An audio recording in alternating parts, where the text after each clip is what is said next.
하나님 말씀 요한복음 4장 28절 29절 말씀입니다. 여자가 물동이를 버려두고 동네로 들어가서 사람들에게 이르되 내가 행한 모든 일을 내게 말한 사람을 와 보라. 이는 그리스도가 아니냐 하니. 아멘. 인생이란 찾는 것입니다. 찾는 것으로 세상을 바꾼 사람이 있습니다. 찾는 것으로 세계 최고의 부자가 된 사람은 레리 페이지입니다. 검색으로 세상을 바꾼 구글 스토리라는 책 제목처럼 페이지는 검색으로 세상을 바꾸었습니다. 믿기 어렵지요?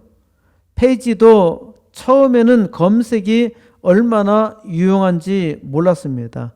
사람들은 검색이 중요한지 몰라서 투자를 하지도 않았습니다. 스마트폰의 주 용도가 무엇이라고 생각합니까?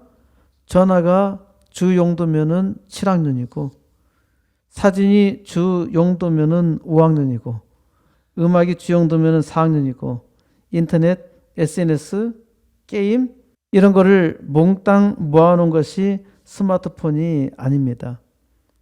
그거는 여러 가지 기능이 있는 복합 전화기에 불과하지요. 학생들이 공원에 소풍을 갔습니다. 뭘 하고 있을까요? 소풍을 가서 뭘 하고 있었을까요? 스마트폰으로 뭔가 찾고 있는 겁니다.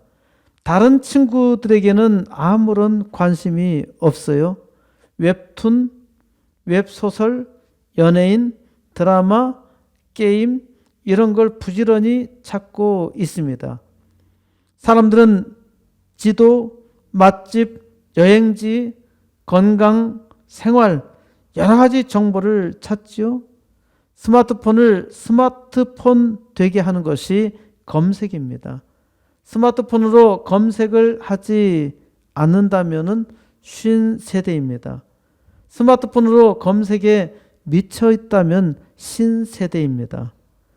사람들이 무엇을 찾고 있는지 알 수 있다면 굉장한 힘을 얻지요. 그래서 사람들이 무엇을 검색하는가 이것이 중요합니다. 여러분들이 인터넷에서 뭔가 검색을 했어요? 그런데 구글은 알고 있는 거예요. 이 사람이 뭘 좋아하는지. 우리는 당신이 필요로 하는 건 뭐든지 다 알고 있다. 이건 무서운 말입니다. 내가 무슨 생각을 하는지 알아요?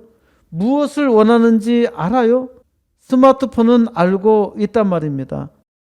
그러니까 앞으로 인공지능은 사람이 말하지 않아도 사람이 원하는 것을 스스로 알고서 사람의 행동까지 유도하게 될 것입니다.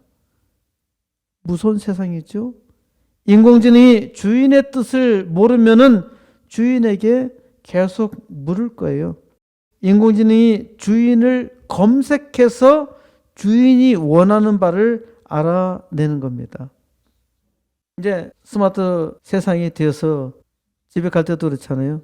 야, 내가 지금 집에 들어갈 테니까 밥 좀 준비하나. 주인이 뭘로 준비할까요? 내 생활 행태가 대부분 다 변화되는 게 없어요. 그러면은 이러한 정보를 쭉 다 저장해 놓고 이제 스스로 분석한단 말입니다. 그것이 소위 딥러닝이에요. 이제 인공지능이 탑재되면은 스스로 주인한테 질문하고 주인이 뭘 원하는지, 이 시간에는 우리 주인이 뭘 원할 거야. 거의 정확하게 알아냅니다. 무서운 세상이죠. 이 시대의 키워드는 검색입니다. 검색이 돈입니다. 구글은 검색 창만 보여주고 있어요. 이게 굉장히 놀라운 겁니다. 그게 바로 돈이에요. 어떻게 돈을 버나? 이렇게 생각하면 쉰 세대이고 돈을 벌 수 없는 사람입니다. 짐승이 뭔가 찾는 것은 본능이 있죠. 짐승이 찾는 것은 단 두 가지, 먹이와 짝입니다. 짐승은 이거 외에 찾는 것이 없어요. 사람이 단지 먹이만 찾고 있다면 짐승과 방불한 것이죠. 사람만이 찾는 것에 관심이 있습니다. 사람은 먹이를 찾고 짝을 찾고 안전을 찾고 사랑을 찾습니다. 존경받고 싶어하고 마지막으로는 자아 실현을 하고 싶은 욕구가 있죠. 사람은 자기 자신을 찾고 싶다는 겁니다. 매슬로우의 5가지 욕구는 복에 대한 욕구입니다. 사람은 복의 만족, 곧 행복을 찾습니다. 요한복음 4장에는 사람의 본질적 욕구를 찾는 한 여인이 등장합니다. 예수님께서 갈릴리로 가시는데 사마리아에 있는 수가라 하는 동네에 이르십니다.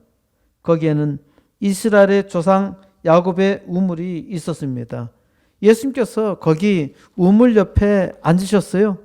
그때 사마리아 여자 한 사람이 물을 길러 왔습니다. 이때 예수님께서 사마리아 여자에게 물을 좀 달라 하십니다. 사마리아 여자는 아주 이상하게 여기며 말합니다. 당신은 유대인인데 어찌하여 사마리아인 여자인 나에게 물을 달라 합니까? 예수님께서는 도리어 더 이상한 말씀을 하십니다. 내가 내게 물을 달라 하는 이가 누구인 줄 알았더라면 내가 그에게 구하였을 것이요 그가 생수를 내게 주었으리라.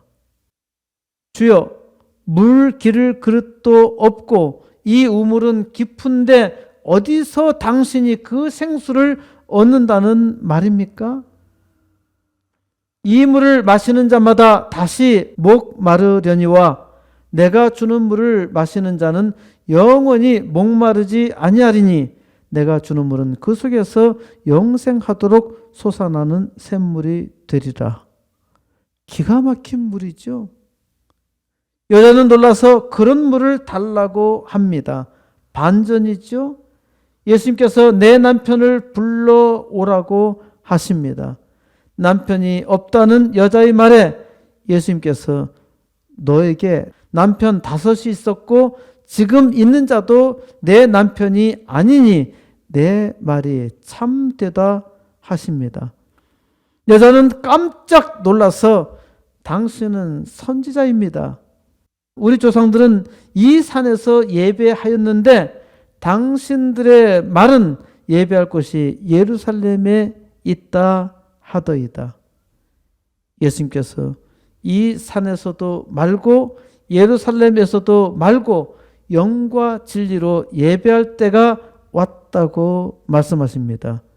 이것은 예배의 혁명입니다. 예배는 예루살렘 성전에서 드려야 하는데 이제 그 장소가 아니라 영과 진리로 드린다는 겁니다. 여자가 메시아 곧 그리스도가 오시면은 모든 것을 우리에게 알려주실 거라 말하는데 예수님께서 내가 말하는 내가 그 그리스도라 하십니다. 여자는 깜짝 놀랐지요. 그래서 여자는 물동이를 버려두고 동네로 들어가서 사람들에게 전합니다. 내가 행한 모든 일을 내게 말한 사람을 와 보라. 이는 그리스도가 아니냐? 동네 사람들이 예수님께로 나오는 겁니다. 사마리아 사람들은 거기서 예배를 드리면서 그리스도를 기다렸던 것이죠. 그렇기 때문에 이 천박한 여자가 말하는 데에도 사람들은 그녀의 말을 즉시 믿었던 것입니다. 와 보라. 기독교는 증거의 종교입니다. 와 보라는 거죠. 하나님 자신이 친히 증거하셨어요. 주일 새벽에 여자들은 무덤에 올라갔습니다. 돌이 무덤에서 굴려 옮겨진 것을 보았어요. 이거 이상하다. 여기 돌 누가 치웠지? 여기에 돌이 있어야 하는데 무덤에 들어가서 보니 예수의 시체가 보이지 않았습니다. 여자들은 두려웠습니다. 얼굴을 땅에 대니까 거기에 있던 두 사람이 말합니다. 어찌하여 살아있는 자를 죽은 자 가운데서 찾느냐? 예수님은 부활하셨던 것입니다. 부활하셨기에 예수님은 죽은 자가 누워있는 무덤에 없었어요. 부활하신 예수님께서 초청하십니다. 와 보라. 예수님께서 와 보라 말씀하십니다. 기독교는 초청의 종교입니다. 먼저 초청받은 내가 행복하기 때문에 다른 사람들에게 예수 믿으라고 전하는 겁니다. 인생은 찾는 겁니다. 목마른 사람들은 우물가에서 헛된 것들을 찾습니다. 왜 헛된 것들을 찾는다고 말합니까? 무언가 찾으려고 인생을 걸고 전력 질주했는데 아무것도 없는 거예요. 사람들이 인생의 종착역에 이르러서야 후회합니다. 평생 돌을 찾다가 찾은 줄 알았는데 무다, 아무것도 없다고 하며 허무하게 죽는 겁니다. 가짜였던 거죠. 사람은 하나님을 만나야 합니다. 아주 분명한 사실은 예수를 찾은 사람은 모든 것을 찾았습니다. 진짜로 하나님을 만난 사람은 어떠한 환경에서도 행복했고 또 다른 사람들을 행복하게 합니다. 세상에 복을 구하는 것이 무익한 것이 아닙니다. 이 세상 순례의 길을 행하면서 기뻐하며 또 만나는 사람들마다 복되게 해야지요. 지금도 무언가 찾고 있나요? 사람들은 자기의 지혜로 무엇을 찾아야 하는지 모릅니다. 사람은 자기의 지혜로 무엇을 찾아야 하는지 몰라요. 와 보라. 하나님이 찾으십니다. 지금 예수님께서 두드리셔요. 우리의 마음 문을 두드리십니다. 마음을 여세요. 여시면은 하나님의 복이 들어갑니다. 놀랍죠? 하나님의 축복입니다. 이제 이 땅에 목마른 모든 자들을 예수 그리스도의 은혜로 시원하게 하는 역사 이루시기를 우리 주 예수 그리스도의 이름으로 간절히 축원드립니다.